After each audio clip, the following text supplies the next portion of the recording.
Hey guys, there. It's Tim. We are D&D Miniature and Board Games. Now, you guys know, as usual, when we get done playing a game, a few times we sit down, we tell you what we think about it. So, tonight, Star Wars Armada. On top of what I have, I borrowed a large collection from Discover Games. And I think we were playing like a 700-point game this time. Just about, yeah. Now, the regular rules say when you're starting out, you do 180, and then you should have about 400-point games. But, you know, Tim and I, we wanted to see what everything on the board looked like. Gluttons for punishment. Now, so you might wonder, what does 700 points look like?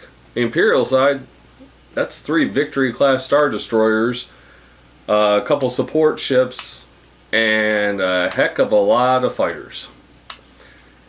On Tim's side, would you have 4 Corvettes, 3 of the frigates, and that 4 Corvettes, big fat freighter thing, 3 frigates, 2 frigates, the transports, and the big attack frigate. Yeah, and actually a pretty good amount of fighters. Yeah, a few fighters. Yeah, and the Millennium Falcon, and Luke and Wedge were out there for a little bit. Did I finally kill Wedge? I know I got Luke. No. Alright. So, for those of you who are familiar with our reviews, we score on a 1 to 5. 1 being crap, 5 being excellent, 3 just being average. Nothing good, nothing bad. Yep, we got graphics and artwork, rulebook, components, replayability, and fun. Right. Wow. I looked at the card. Oh, you looked at the card. Okay. So, Tim, you always go first with the graphics and artwork. I'll let you go with that. Nothing to complain about there.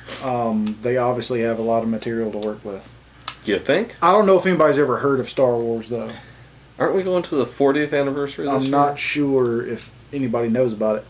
But it's a 5. You've got too much material to not have good graphics and artwork.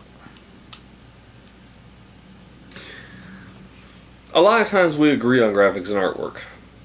This is not one of those times. I gave it a 4.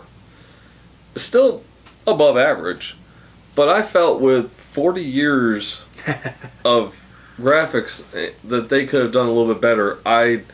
It was all artworky instead of I would have expected, with especially with Fantasy Flight, to use some pictures. Well, they did. They used a few. But you know what I mean. I just Han Solo. They could have used a picture. Maybe it's just me. But I went with a 4. Oh, they probably. Well, no, because this is also Disney. They bought the rights for that, so they could have. Yeah, there's no excuse in that aspect. But I still say what they have is good. Well, like I said, mine's just a 4. It's not really that bad. Rulebook. It's Fantasy Flight, right? It's Fantasy. It's a 3 for Fantasy Flight versus the 1s and 2s that we've given before for them. I thought it's laid out, which is a big leap forward for most of the fans. It's laid out well, but once again, there's so much information. It's hard for them to get it into the rule book. Well, like you have the rule book and you have the reference guide. Right. I mean, there's a lot of material, and I think from a standpoint of previous Fantasy Flight versus this one, it's a lot better. This rule book does what a rule book's supposed to do. It gives you, 90% of the information where you can find it and access it, fairly easily. But does it go above and beyond to make people understand stuff? And all right, so I gave Rulebook a 3. Also, reason being is because I kept looking at the initial rule book and I was going, what? And Because it's Fantasy Flight. I ended up doing what I normally do with Fantasy Flight is I watched a playthrough and then went back and read the rule book and I'm like, oh, okay, that makes sense. And when we played our first game, we actually played with the just the core set. Mm-hmm. And after I watched the playthrough, then you watched it, and then we both read you read the rule book real quick, Mm-hmm. and I'd already been looking at the rule book, and we got about 80% of it right. And then when we played this next time, we got it. Oh yeah, it's easy. Once you've done it, it's pretty easy. Right, but And that's also because of your extended period of time playing miniature games. Well, I gotta say that And my ability to remember the important shit. once you play this one a couple times, you really only need the rule book to look up a couple of the effects. Yeah, I mean it's Once you play a few times, the game is so freaking easy to play. a quick reference guide to 90% of your tokens that you could have on the side would be perfect. Yeah, because there are still some of the tokens I'm going, why do you have these? Well, not only that, but it's some of them because there's so much. Things get confused. Yeah. And to have a quick reference guide on the side, Fantasy Flight, hint, would be great. Replayability. I gave it a 5. Are we going to skip over components? Oh God, yes. No. Components I gave a 5. I gave it a 4. My only detractor from the components is the bases. Some of the stuff is hard to see, and some of the dials are hard to turn. Well, that's just because they're tight. Once you play to the well, wall, I mean, that's what I'm saying is, I'm afraid to break things. This is real. This plastic isn't very hard, and the cardboard, we all know if you start wearing a piece of cardboard out and flaring it up, it goes south from there. So I mean, I'm real tentative when I was moving these things. But some of them are, everything's dark on that base. Yeah, it is. It's hard to see sometimes. Yeah, it's hard to tell who a lot of times if it's a hero character. I mean, you saw, if you've watched the unboxings, the detail for these components. It's unbelievable. It's really great. Once again, and then when they get to the capital ships, they've got a few painted. things to work with. I don't know if anybody's heard about Star Wars or not. It's only been around 40 years. But they've got a lot of stuff to work with, and they really did take advantage of a lot of it when it came to the detail. So I couldn't give it a 5, but a 4 is not exactly bad. Components I gave a 5. I think the components on this game are excellent. The ships, the small fighters, lots of detail, which we've talked about in the unboxings. When you get to the capital ships, they're pre-painted, and unlike a lot of other things that are pre-painted, these are really good pre-painted jobs. Yeah. The only thing I've ever seen anybody even do with these is there was one guy that did a wash on them just to make them a little bit darker. Which it looks like most of them have got the capitals at any rate got a good wash on them anyways. Yeah.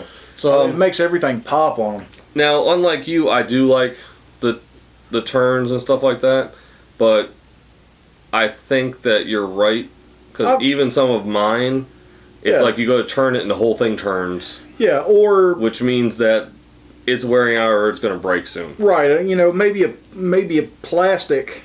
All plastic versus cardboard and plastic, but there's some of them that are interchangeable. So you gotta keep them. The only difference they could have gone with what like WizKids with Hero Clicks. That's about the only difference, and I don't think you would have got the quality with the fighters.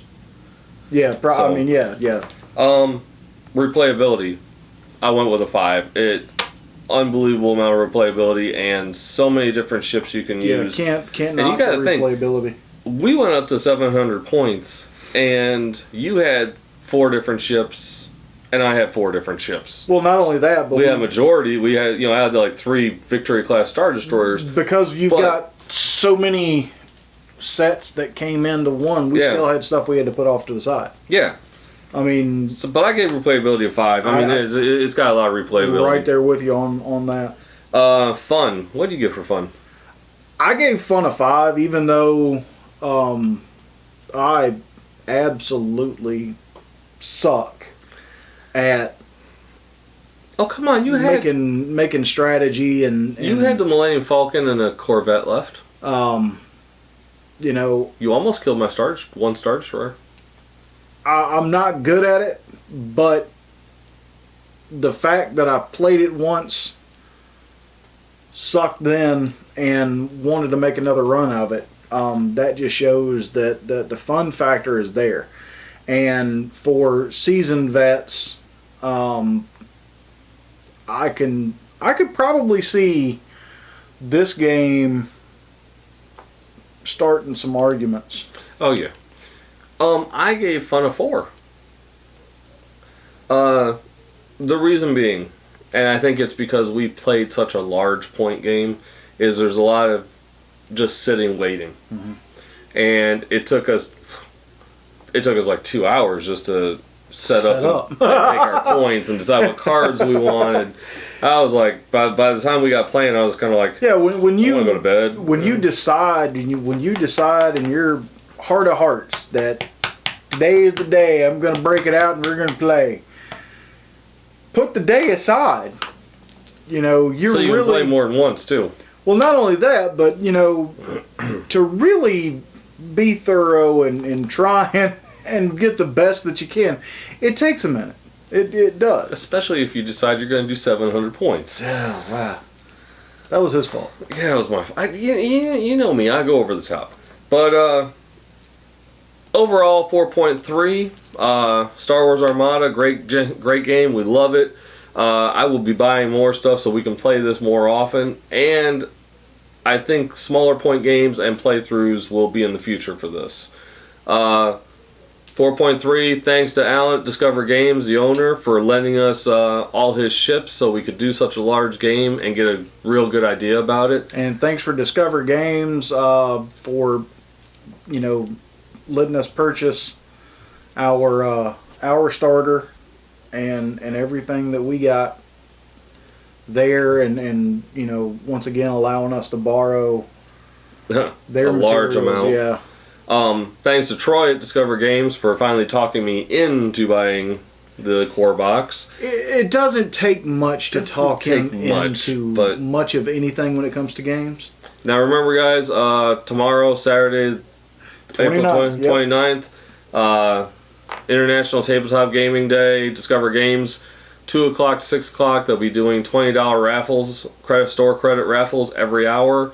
And they're going to be doing some up to 50% off deals on board games. Go get yo stuff. As always, guys, game on. Game on, folks.